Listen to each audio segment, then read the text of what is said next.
नमस्कार, देवभूमि चैनल में आपका स्वागत है। आज के इस वीडियो में हम बात करेंगे 42 साल के उज्जमन की, मतलब कि शादी के बाद के प्रथम वर्ष के उज्जमन की और शादी के बाद कभी भी किए जाने वाले उज्जमन की। साथ में मैं आपको बताऊंगी कि अगर कोई स्त्री उज्जमन से पहले विधवा हो जाती है या उसकी मृत्यु हो जाती है तो हमें क्या करना चाहिए। अभी हम बात करेंगे 42 साल मतलब शादी के प्रथम वर्ष के उज्जमन की।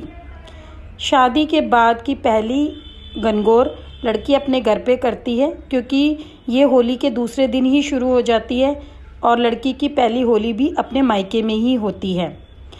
इसमें 16 दिन उसको गणगौर पूजनी होती है, जो आप मेरे लास्ट के सभी वीडियो में देख सकते हो। मैंने सारा बताया हुआ है कि 16 दिन की गणगौर कब शुरू होती है, कैसे करते हैं और किस प्रकार उसकी पूजन विधि है।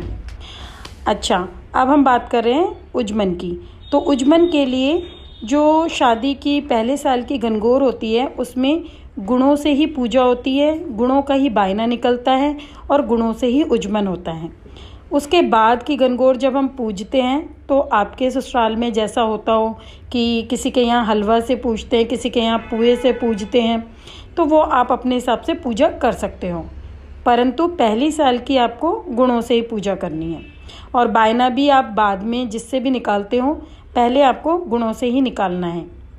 इसके लिए आप अपनी इच्छा अनुसार 5 सेर 10 सेर जितना भी आपके सामर्थ्य हो आप गुने का टोकरा बनवाएं और एक साड़ी, ब्लाउज़, श्रृंगार का सामान, पैसे और अगर आप चाहें तो उस पर नोज़ पिन, पायल, बिछिया ये भी रख सकते हैं। ये सब रखकर हाथ फेर कर अपनी सासू जी को दे दें। सासू जी इन गुणों को अपनी बहन बेटियों और अड़ोस पड़ोस में बांट देगी।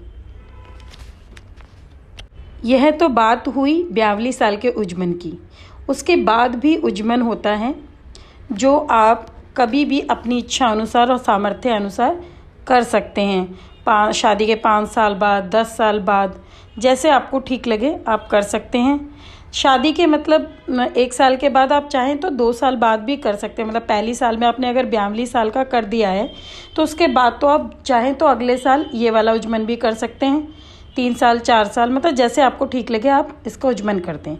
इसके उज्जमन के लिए आपको 16 सुहागन स्त्रियां और एक जोड़ा लेना होता है।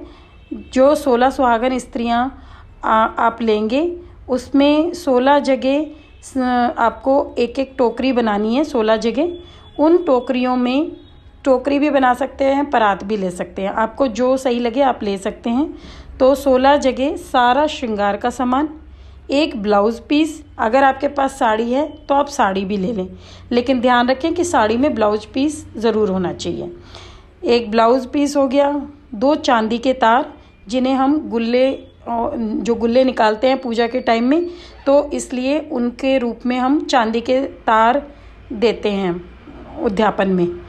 तो और दक्षिणा आप अपने सामर्थ्य के अनुसार दक्षिणा दे सकते हैं। अगर आपके यहाँ पे गुणे होते हैं तो वह भी आप 16 रख दें। सबके घर में गुणे नहीं होते हैं मतलब उद्यापन में, तो ना रखें, अगर होते हैं तो वह भी 16 रख दें।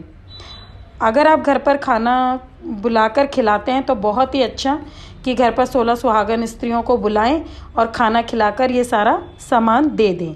नहीं तो सूखा देना चाहते हैं तो सूखे में आप मीठी और नमकीन मट्ठी दे दें। अब हम बात करते हैं जोड़े की। जो मैंने कहा था कि 16 सुहागन स्त्रियों के अलावा एक जोड़ा होता है। जोड़े में हम सास ससुर, जेठ जेठानी, ननद नंदोई किसी को भी जोड़े का सामान दे सकते हैं। जोड़े में सास ससुर के कपड़े, श्रृंगार का सामान, पायल, बिछिया, नथ या नोज़ पिन, चांदी का छल्ला, एक रस्सी, एक बाल्टी और एक लोटा, साथ में दक्षिणा, ये सब आपको हाथ फेर कर पैर छूकर सासू जी को देनी है। जो 16 जगह आप श्रृंगार का सामान निकालोगे ना, उनको भी आप मतलब एक साथ 16 जगह का सामान रख लेना और फिर उसके ऊपर भी हाथ फेर के उसको भी मिनस देना। हाथ जो हम फेरते हैं वो किस तरीके से कि जो जल और चुन्नी का पल्ला हम अपनी हाथ की दोनों उंगलियों में, सीधा हाथ होता है ना, उसकी लास्ट की जो 2 उंगलियां होती हैं उनके बीच में फंसा के और फिर हाथ में जल लेके और सामान जो भी हम दे रहे हैं, दान कर रहे हैं, उस पे से फेरते हैं। इस तरीके से हम मतलब मिनसते हैं।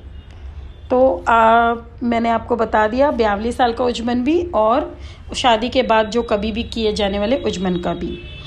अब मैं आपको बताने जा रही हूँ कि कभी कभी क्या होता है कि कुछ स्त्रियाँ उज्जमन से पहले ही विधवा हो जाती हैं। तो फिर सब लोगों के मन में प्रश्न होता है कि भाई विधवा हैं तो फिर वो उज्जमन कैसे करेगी, क्योंकि राजस्थान में तो ऐसा है कि बाकी कोई उज्जमन हो या ना हो, लेकिन गणगौर का उज्जमन ऐसा है कि उन्हें विधवा होने के बाद भी और अगर उनकी मृत्यु हो गई है तो भी उन्हें करना ही होता है। तो अगर विधवा का उज्जमन करना है तो अगर कोई जैसे कोई सुहागन स्त्री उज्जमन कर रही है तो वो उसके साथ मिलकर कर सकती है, मतलब वो अकेले नहीं करेगी। अगर कोई सुहागन स्त्री होगी वो कर रही है तो उसके साथ मिलकर कर ले। और अगर उज्जमन नहीं किया और मृत्यु हो गई है तो घर वाले 13वें वाले दिन गणगौर का उज्जमन कर देते हैं। मेरी वीडियो पसंद आई हो तो लाइक ज़रूर कीजिएगा, और अभी तक अगर आपने मेरे चैनल को सब्सक्राइब नहीं किया है तो चैनल को सब्सक्राइब कीजिएगा। जय गणगौर माता।